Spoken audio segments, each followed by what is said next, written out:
Pourquoi les listes, à l'initiative du Front de gauche, proposent-elles la gratuité dans les transports? La gratuité est une idée qui fait son chemin.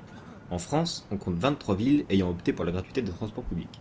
C'est le cas à Compiègne, Castres, Figeac, Châteauroux, Issoudun, mais aussi Aubagne.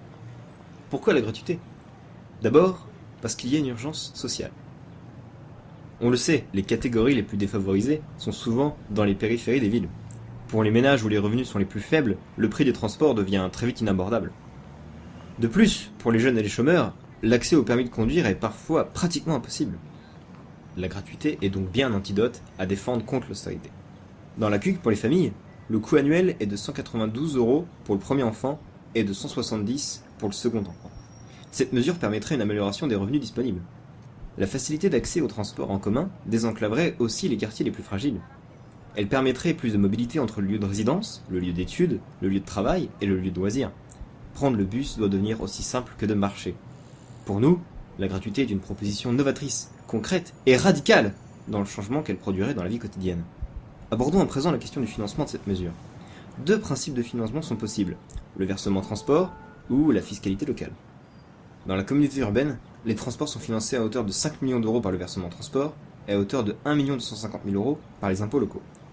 Cette somme est versée à Keolis, qui est un prestataire de service dans le cadre d'une délégation de service public. Le budget alloué permet de payer 118 employés, dont 98 chauffeurs. Il permet également d'entretenir les 45 véhicules, ainsi que les locaux. En matière de billetterie, les recettes perçues par Keolis sont de 1 200 000 €. Il ne faut pas se leurrer, financer la gratuité, ce n'est pas gratuit. Certes, à la différence de certaines collectivités, comme Alençon ou Aubagne, le versement transport, qui représente 5 millions d'euros, ne permet pas un complet financement de celle-ci. C'est la raison pour laquelle nous proposons un fonds de concours supplémentaire.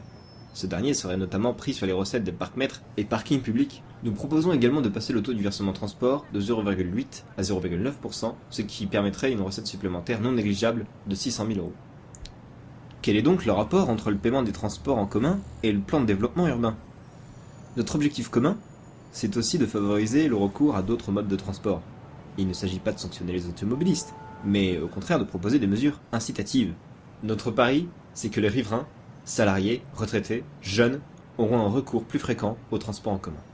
Comment comptons-nous l'appliquer et à quel rythme? Sur ce sujet, comme sur tous les autres, la question de la démocratie est première.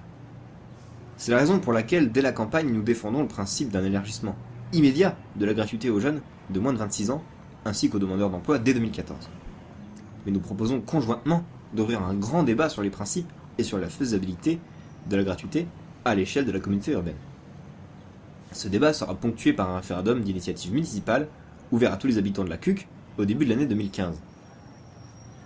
En bref, cette expérience de solidarité a prouvé là où elle était mise en œuvre son efficacité sociale, économique, écologique et humaine.